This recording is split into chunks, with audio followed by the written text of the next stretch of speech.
Hi అండి, అందరూ బాగుండాలని కోరుకుంటూ అమెరికాలో H1B వర్క్ వీసా మీద ఉండేవాళ్ళు ఇండియాకి వెళ్ళాలని ప్లానింగ్ చేసుకుంటున్నా లేదా ఆల్రెడీ ఇండియాలో ఉంటున్నా సరే కొన్ని విషయాల్లో చాలా అంటే చాలా జాగ్రత్తగా ఉండాలండి ప్రస్తుతం. లేదంటే మళ్ళీ తిరిగి అమెరికాలోకి రావడం ఆల్మోస్ట్ అసాధ్యమయ్యే అవకాశం ఉంది. అందులోనూ 100K అంటే $1,00,000 వీసా ఫీజు అప్లికబుల్ అయ్యే అవకాశం కూడా ఉంది కొంతమందికి. అది ఎలానో చెప్పే ముందు ఒక చిన్న రిక్వెస్ట్ అండి. మీరు ఈ వీడియో చూస్తుంటే కనుక దయచేసి ఒక లైక్ చేయండి, షేర్ చేయండి, తప్పకుండా సబ్స్క్రైబ్ అయితే చేసుకోండి. హైప్ చేయడం, లైక్ చేయడం మాత్రం మర్చిపోకండి. మీరు అమెరికాలో H1B వర్క్ వీసా మీద ఉంటూ ఇండియాకి వెళ్ళి రావాలని ప్లాన్ చేసుకుంటున్నా లేదా ఆల్రెడీ ప్రజెంట్ ఇండియాలో వెకేషన్ పర్పస్గా ఉంటున్నా కొన్ని విషయాల్లో చాలా అంటే చాలా జాగ్రత్తగా ఉండాలండి. లేదంటే తిరిగి మళ్ళీ అమెరికాకు రావడం అనేది ఆల్మోస్ట్ కష్టమయ్యే అవకాశాలే ఎక్కువగా కనిపిస్తున్నాయి. అందులో మొదటిది $1,00,000 వీసా ఫీజు. ఇదేంటి $1,00,000 వీసా ఫీజు అనేది కొత్తగా H1B మీద అమెరికాకు వచ్చే వాళ్ళకి కదా అప్లికబుల్.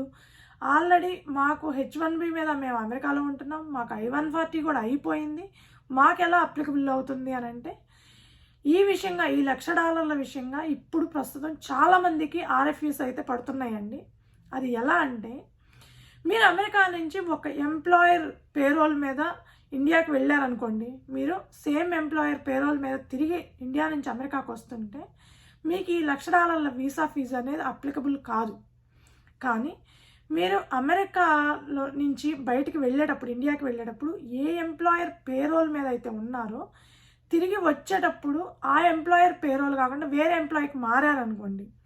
సో సింపుల్ ఎగ్జాంపుల్ చెప్తానండి. నేను అమెరికా నుంచి ఇండియా వెళ్ళేటప్పుడు వెకేషన్ పర్పస్గా XYZ కంపెనీలో వర్క్ చేస్తున్నా. అదే పేరోల్ మీద వెళ్ళిపోయాను ఇండియాకి. తిరిగి ఇండియా నుంచి అమెరికాకి వచ్చేటప్పుడు నేను ABC కంపెనీకి మారానండి. అంటే నాకు అప్పటికే ఇంటర్వ్యూస్ అటెండ్ అయిపోయి నాదంతా అయిపోయింది కాబట్టి ఓకే, ఎటు మనం ఎంప్లాయర్ని మారుతున్నాం కదా, ఒకసారి ఇండియాకి వెళ్ళి స్టాంపింగ్ కూడా వేయించుకొని వద్దామనో, లేకపోతే అక్కడికి వెళ్ళినాక మీకు మంచి ఆఫర్ వచ్చిందని చెప్పి ఒకవేళ ఎంప్లాయర్ని మారి ఆ తర్వాత వీసా ఇంటర్వ్యూకి అటెండ్ అయ్యి స్టాంపింగ్కి వెళితే మీకు ఖచ్చితంగా RFU పడే అవకాశమే ఉందండి. $1,00,000 వీసా ఫీజుకి సంబంధించి మీకు ఆ ప్రూఫ్ని సబ్మిట్ చేయండి అని RFU ఇచ్చే అవకాశం 99% ఉంది. ప్రజెంట్ చాలామందికి అదే సిచ్యువేషన్లో RFUs పడుతున్నాయి. అంటే మనం ఏ ఎంప్లాయర్ని అయితే అమెరికాలో ఉన్నామో అదే ఎంప్లాయర్ తోటి మనం తిరిగి అమెరికాకి రావాలి. అలా కాకుండా ఇండియాకి వెళ్ళినప్పుడు మనం ఎంప్లాయర్ని మారుంటే కనుక మనకి $1,00,000 వీసా ఫీజు అప్లికబుల్ అయ్యే అవకాశం ఉంది. ఎందుకంటే మన ఎంప్లాయర్ని మనం మారాం, కొత్త ఎంప్లాయర్ దగ్గరికి వెళ్ళాం. కొత్త ఎంప్లాయర్ దగ్గరికి వెళ్ళాము అని అంటే మనం $1,00,000 వీసా ఫీజుకి అర్హులమి అన్నట్లుగానే. మాకు I-140 కూడా అయిపోయింది, మేము 7 years నుంచి అమెరికాలో ఉంటున్నాం, ఇవన్నీ పక్కకు నెట్టేయడమేనండి. మీకు I-140 అయిపోయినా సరే మీరు ఇండియాకి వెళ్ళిన తర్వాత కొత్త ఎంప్లాయర్కి మారితే కనుక ఖచ్చితంగా మీకు $1,00,000 వీసా ఫీజు పడుతుంది. లేదా మీరు లాస్ట్ 1 year నుంచో 2 years అమెరికా నుంచి బయటకు వెళ్ళి అక్కడే ఉంటూ ఇండియాలో ఉంటూ 2 years తర్వాత ఇండియా నుంచి అమెరికాకి రావాలి అనుకుంటే అప్పుడు కూడా మీకు $1,00,000 వీసా ఫీజు అనేది అప్లికబుల్ అవుతుంది. కొత్తగా వచ్చే వాళ్ళకనే కాదండి, కొత్త H1Bస్కనే కాదు, పాత H1Bస్కి కూడా $1,00,000 ఈ విధంగా అప్లికబుల్ అయ్యే అవకాశం ఉంది. ఒకవేళ మీకు ఆల్రెడీ స్టాంపింగ్ ఉండి ఇండియాలో స్టాంపింగ్కి వెళ్ళాల్సిన అవసరం లేకుండా డైరెక్ట్గా వచ్చే పని అయితే మీకు పెద్దగా ప్రాబ్లం ఉండకపోవచ్చు. కానీ ఎంప్లాయర్ని మారితే ఖచ్చితంగా స్టాంపింగ్కి వెళ్ళి తీరాల్సిందే అది. సో ఆ విధంగా మీకు $1,00,000 అప్లికబుల్ అయ్యే అవకాశం ఉంది. కాబట్టి ఈ విషయంలో ఖచ్చితంగా జాగ్రత్తగా ఉండండి. ఓకే, మీరు ఇండియాకి వెళ్ళారు, స్టాంపింగ్ అవసరం లేదు, తిరిగి అమెరికాకి వస్తున్నారు. రెండవది పోర్ట్ ఆఫ్ ఎంట్రీలో మిమ్మల్ని ఆపే అవకాశం ఉంది. ఏ సిచ్యువేషన్స్లో అంటే హెల్త్ ఇష్యూస్ సిచ్యువేషన్స్లో. పోర్ట్ ఆఫ్ ఎంట్రీలో ఈ మధ్యకాలంలో ఒకటి బాగా వైరల్ అయింది కదండి, ఒబేసిటీ వల్ల అమెరికా వీసా రిజెక్ట్ చేశారు అది ఇదని. ఇవన్నీ అది తర్వాత జోక్ అని అందరికీ తెలిసిపోయిందిలేండి. కాకపోతే ఓవర్ వెయిట్, ఒబేసిటీ వల్ల కూడా మిమ్మల్ని మీ వీసా రిజెక్ట్ చేసి మిమ్మల్ని పోర్ట్ ఆఫ్ ఎంట్రీలో ఆపేసే అవకాశం ఉంది. ఎందుకు అని అంటే మీరు ఓవర్ వెయిట్ ఉన్నా, మీరు ఒబేసిటీ ఉన్నా అవి అస్సలు పాయింటే కాదండి, అస్సలు పాయింటే కాదు. మిమ్మల్ని అలౌ చేస్తారు. కానీ మీరు షుగరు, బీపీ, ఏదన్నా క్యాన్సర్ లాంటి ఇష్యూస్, లేదంటే ఏదన్నా మెంటల్ హెల్త్ ఇష్యూస్ కానీ, లేదా ఒబేసిటీ వల్ల మీకు ఏదైనా ఓవర్ వెయిట్ వల్ల మీకు ఏదైనా హెల్త్ ఇష్యూస్ ఉండి అవి లాంగ్ టర్మ్లో మీరు మెడిసిన్స్ వాడుతూ ఉంటే కనుక అలాంటి సిచ్యువేషన్లో మిమ్మల్ని ఆపే అవకాశం ఉంది. అంతే తప్ప మనం 50 కేజీలు ఉండాల్సింది 70 కేజీలు ఉన్నామని ఆపరండి. ఆపే అవకాశమే లేదు. ఎందుకంటే 70 కేజీలు ఉన్నామా 80 కేజీలు ఉన్నామా అనేది పాయింట్ కాదు. అక్కడ ఎంత ఓవర్ వెయిట్ ఉన్నాము, ఎంత ఒబేసిటీ ఉందనేది పాయింట్ కాదు. నీకు దానివల్ల ఏమైనా హెల్త్ ఇష్యూస్ ఉన్నాయా, నువ్వు మెడిసిన్స్ ఏమైనా తీసుకుంటున్నావా, అది షార్ట్ పీరియడ్కి చిన్న 1 మంత్కో 15 డేస్కో అయితే ఆపరండి. లాంగ్ టర్మ్ ఒక 1 ఇయర్ నుంచి 2 ఇయర్స్ నుంచి మీరు ఆ మెడిసిన్స్ కంటిన్యూ చేస్తూనే ఉండాలా అనే సిచ్యువేషన్లో మిమ్మల్ని ఆపే అవకాశం ఉందన్నమాట. సో షుగరు, బీపీలు ఉన్నా సరే మీ హెల్త్ రికార్డుని మీరు ఖచ్చితంగా క్యారీ చేయాలండి. పోర్ట్ ఆఫ్ ఎంట్రీలో ఇప్పుడు నేను లాస్ట్ 1 వీక్లో విన్నానండి, పోర్ట్ ఆఫ్ ఎంట్రీలో మీ హెల్త్ రిపోర్ట్స్ కూడా చెక్ చేస్తున్నారు. కాబట్టి వచ్చేటప్పుడు జాగ్రత్తగా ఉండండి. ఒకవేళ మీకు షుగరు, బీపీ లాంటి హెల్త్ ఇష్యూస్ ఉన్నా సరే కొంచెం చెక్ చేయించుకోండి. ఇండియాకి వెళ్ళాక కాస్త కంట్రోల్గా ఉండండి. ఎందుకంటే మెయిన్గా H1B1Cని ఎక్కువగా కన్సిడర్ చేసే అవకాశం ఉంది. సో దాన్ని బేస్ చేసుకొని మీ హెల్త్ రికార్డ్ అనేది ఎక్కువగా ఉంటుంది. ఒకవేళ షుగర్ ఉంటే కనుక మనకి ఇండియన్స్కి మనం రైస్ ఎక్కువగా తింటాం కాబట్టి ఎక్కువగా షుగర్, బీపీ ఇట్లాంటివి మనకు వస్తూనే ఉంటాయండి. కామన్ 30 ఇయర్స్కి 25 ఇయర్స్కే వస్తున్నాయి. అవన్నీ ఈ రోజుల్లో మనకి కామన్, కానీ వీళ్ళకి కాదు కదా.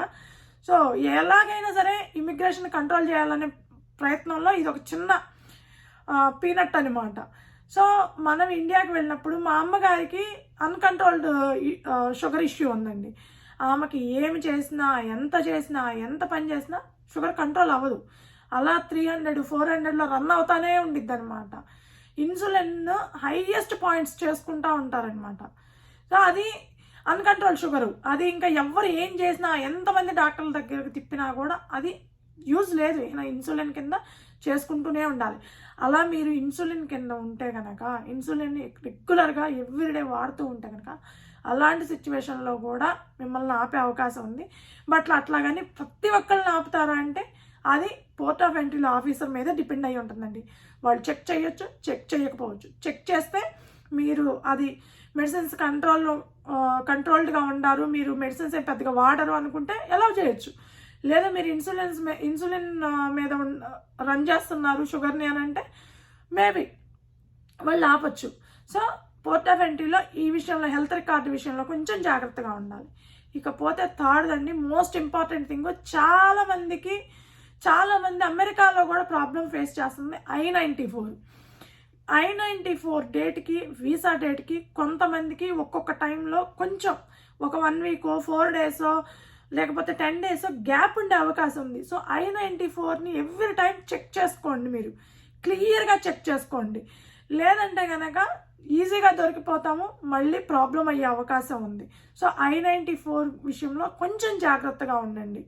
మీరు వీసా ఎలా ఉంది, I-94 ఎలా ఉంది, మన పాస్పోర్ట్ డేట్ ఎలా ఉంది, మొత్తం డేట్స్ అన్నీ క్యాలిక్యులేట్ చేసుకొని నీట్గా పెట్టుకోండి. వీలైతే మనకి మొబైల్ ఎప్పుడు చేతిలో ఉంటుంది కాబట్టి అలారమ్స్ పెట్టుకోండి. ఆ డేట్స్ కరెక్ట్గా ఉన్నాయా లేదా అని చూసుకొని, కరెక్ట్గా ఉంటే ఓకే, కరెక్ట్గా లేకపోతే దానికి తగ్గట్టుగా మీరు అలారమ్స్ పెట్టుకోండి మొబైల్లో. సో ఈ డేట్కి మనం దీనికి అప్లై చేయాలి అనేది ఈజీగా గుర్తుంటుందన్నమాట. మనకి $1,00,000 పనులు ఉంటాయి కాబట్టి అన్నీ గుర్తుపెట్టుకోలేం కాబట్టి. సో $1,00,000 వీసా ఫీజు అనేది ఈ విధంగా ఆల్రెడీ H1B మీద I-140 ఉన్న వాళ్ళకి కూడా అప్లికబుల్ అయ్యే అవకాశం ఉంది. సో ఇండియాకి వెళ్ళినప్పుడు దయచేసి ఎంప్లాయర్ని మారడానికి మాత్రం ట్రై చేయబాకండి. అది చాలా పెద్ద ఇష్యూ అయ్యే అవకాశం ఉంది. ఇది అటార్నీస్ కూడా చాలా ఎక్కువగా సజెస్ట్ చేస్తున్నారు. అసలు ఈ టైంలో ఇండియా ప్లాన్లు చేసుకోవద్దని చెప్తున్నారు. బట్ అలాగని మనకి అవసరాలున్నా, పర్సనల్ వర్క్స్ ఉన్నా అన్నీ ఆపుకొని కూర్చోలేం కదండి. ఖచ్చితంగా వెళ్తాం. మనం పర్సనల్గా ఉన్నప్పుడు ఇష్యూస్ ఏదన్నా ఉంటే ఖచ్చితంగా వెళ్తాం. వెళ్ళినప్పుడు వీలైనంత వరకు జాగ్రత్తగా ఉండాలి, అంతే తప్ప మనం అన్నీ ఆపుకోలేం కాబట్టి వీలైనంత వరకు జాగ్రత్తగా ఉండండి. సో ఇండియాకి వెళ్ళినప్పుడు ఎంప్లాయర్ని మారడం మాత్రం చేయబాకండి దయచేసి. చేస్తే మళ్ళీ $1,00,000 వీసా ఫీజు అది అప్లికబుల్ అవుతుంది, మీరు ఇండియాలోనే ఉండిపోవాల్సి వస్తుంది అనమాట. సో ఇవన్నీ కొంచెం ఆలోచించుకొని మీరు ఇండియా ప్లాన్స్ ఏమన్నా ఉంటే దానికి తగ్గట్టుగా ప్లాన్ చేసుకోండి. ఆ జాగ్రత్తలన్నీ తీసుకోండి. ఆ జాగ్రత్తలు తీసుకోకుండా తెలియకుండా ఎట్లా పడితే అట్లా వెళ్ళి ఆ తర్వాత ప్రాబ్లమ్స్ ఫేస్ చేయొద్దు. సో ఇదండి అమెరికా నుంచి ఇండియాకి H1B వీసాదారులు వెళ్తుంటే కనుక తీసుకోవాల్సిన మెయిన్ జాగ్రత్తలు. సో ఈ వీడియో మీకు నచ్చుంటే కనుక దయచేసి ఒక లైక్ చేయండి, షేర్ చేయండి, తప్పకుండా సబ్స్క్రైబ్ అయితే చేసుకోండి. Thank you.